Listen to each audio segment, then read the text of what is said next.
All right, today we're going to talk about gap integrity and what it means for both the offense and the defense. Gap integrity is the idea that the defense has a player for every single gap in the offense's formation, whether it's run or pass protection.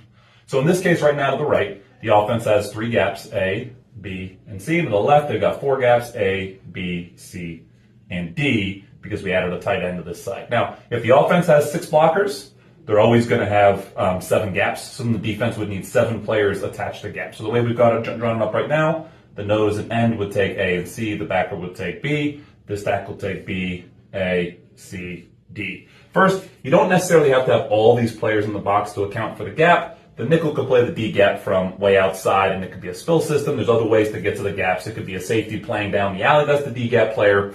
But realistically, the defense has something for every gap. Okay. Now, ironically enough, both teams, the offense and the defense, are relying on the defense's gap integrity. Now, the defense is relying on gap integrity for obvious reasons, right? If they don't have a player in the A gap, let's say the nose isn't here, they could give up a big play right here if the offense runs the ball through that spot. So the defense doesn't want to have a lack of gap integrity because they're leaving themselves vulnerable to a big play.